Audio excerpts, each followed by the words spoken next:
soo qayb galeen boqolaal Soomaaliya ayaa lagu soo dhaweynayay madaxweynaha iyo maamulka cusub ee Ceelbuur State oo ku soo biiray maamulada sida xawliga badan ugu soo badanaya dalka Soomaaliya. madaxweynaha cusub mudane Cabdullaahi Maalin ayaa waxa soo galbiyeen wiilashan ka muuqata qaabka Soomaalinimada isla markaana ku gaashaaman hidaha iyo dhaqanka, iyadoo waliba ay ku soo geliyeen goobta ciyaar dhaqameed ay beesho caan ku tahay.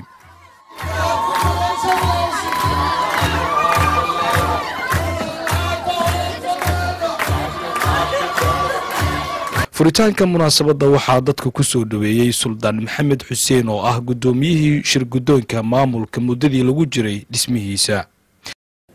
marka hore ilaahay baa mahad leh oo naga dhiga dad muslima. marka labaadna waxaan u mahad celinayaa bulshada ka soo qayb gashay barnaamijkan dowlad goboleedka Ceelbuur State madaxweynaheeda Cabdullaahi Xuseen Maalin lagu caleema saarayo.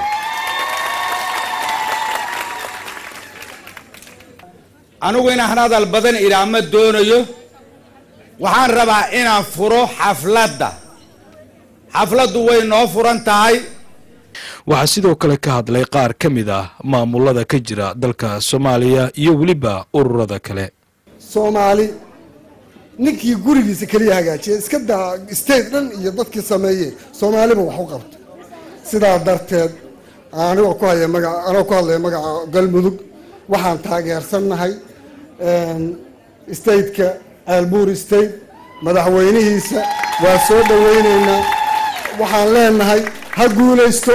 ha hirgalo, ha jiro, Soomaalina ha israacdo. faa'iidada burjikada wadamada adduunka waxaa la isticmaalaa gaas ayaa cunto lagu karsadaa. annagana burjikadaas waxay noo noqotay laba shayba, cuntona waa ku karsannay, qaboobaha markii la gaarana aabbahayo waxaan arki jiray sariirta hoosteeda inta loo geliyo habeenkii oo dhan hiitar ay u tahay.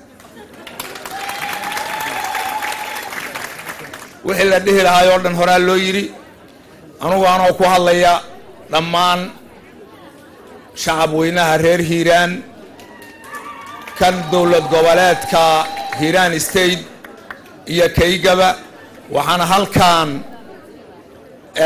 ka taageeraynaa oon taageero buuxda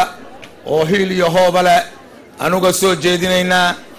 madaxweynaha Ceelbuur State iyo xukuumaddiisa iyo shacab weynaha reer Ceelbuur State. anigoo ku hadlaya magaca dowlad goboleedka Jubba Jazeera State waxaan bogaadin iyo mahadnaq iyo taageero intaba u fidinayaa dowlad goboleedka cusub ee Ceelbuur State. anoo ku hadlaya magacayga iyo kan haweenka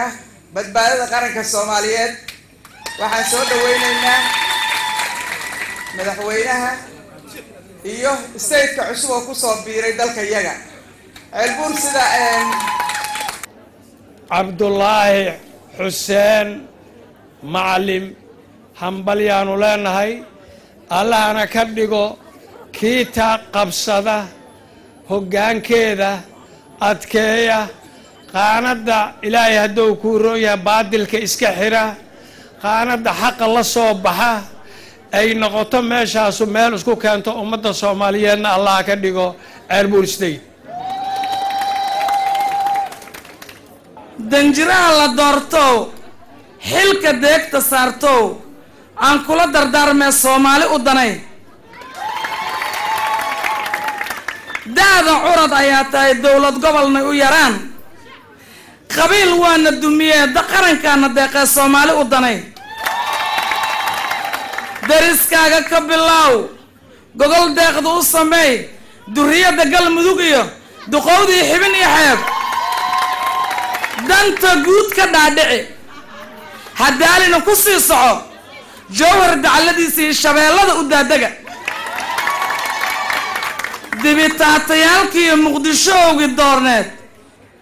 geeya dooda aan wado. gudoomiyaha jaaliyadda UK Maxamed Atoore ayaa kolkii dambe goobta ka hadlay isla markaana warbaahiyaha ugu yeeray madaxweynaha cusub. kolayto haddaan anigu mar ka soo qayb galay xafladiina aan idinla joogo waxaad ku bishaaraysanaysaa ciddi ku soo dhaweysay inay tahay calafna aad u yeelatay jaaliyadda Soomaaliyeed ee UK waxaan u malaynayaa kolaytaba waxaan leegu yeeray leegu casuumay inaan ku soo dhaweeyo madaxweynaha walaalayaal waxaa caawa sharaf weyn ii ah in halkan la igu doorto madaxweynihii dowlad goboleedka Ceelbuur State walaalayaal waxaan rabaa inaan idin sheego mas'uuliyaddu ma aha runtii mid sahlan waxay u baahan tahay in garbaha laga galo marka dhammaan bulshooyinka Ceelbuur State waxaan leeyahay inay garbaha iga galaan inay ila qaadaan mas'uuliyaddan inay ila soo dhaweeyaan runtii anigana waxaan inta karaankayga waxaan isku dayayaa inaan arrintaas ay tahay mataqaanaa u qaado anoo adinkoo garbahayga jooga marka walaalayaal waxaan rabaa inaad garbaha iga gashaan inaad ila qaadaan arrinkaas aan runtii anigana idinku hogaamiyo meesha fiican marka walaalayaal waxa aan doonayna waxay tahay inaan mataqaanaa gurigaas aan dhisnay ammaankiisa aan ku soo dhaweynay isteediyada dariska ah waxaa abaalmarino la guddoonsiiyey qaar ka mid ah shakhsiyaadkii ka soo shaqeeyey maamulkan iyo kuwo kale oo ka dhex muuqday bulshada uu ka mid ahaa Cabdifataax Shaawi gudoomiye ku-xigeenkii hore ee gobolka Banaadir inkastoo uusan goobta joogin laakiin shahaadadiisii loo qaaday fanaaniinta reer London ayaa iyana soo bandhigeen hees cusub oo loo sameeyey maamulkan oo loogu magac daray Ceelbuur State adigaa ku caanbaxay Ceelbuur State adigaa ku caanbaxay Ceelbuur State adigaa ku caanbaxay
Ceelbuur State dhammaan waxaan salaamayaa marti sharafta iyo dadka ka soo qayb galay xafladdan qiimaha iyo qaayaha leh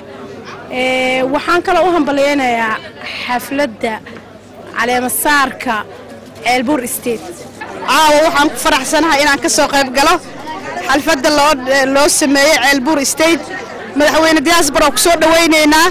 nabadaan ka rabnaa barwaaqan ka rabnaa garabkaadan taaganahay Ceelbuur State hanolaato hamidoodo ha israacdo salaam taageerina madaxweynaha Ceelbuur State Abdullaahi Asbar waxaan leenahay welcome ku soo dhawaad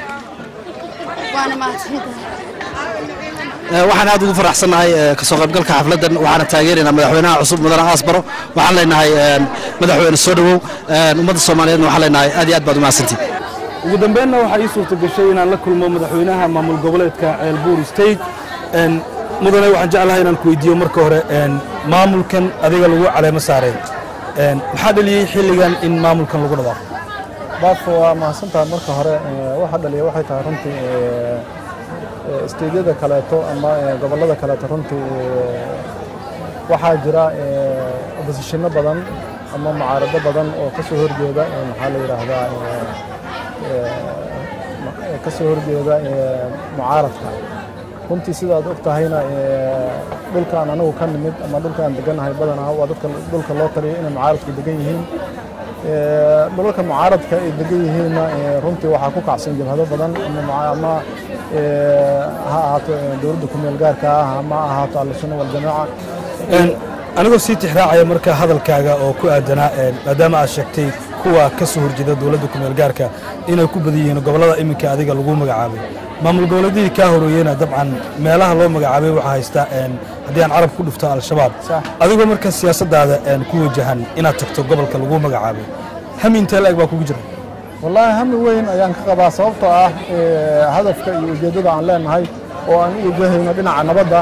haddii aan u wajahno dhinaca nabadda waxaan jeclahay dad badan oo statekeena degan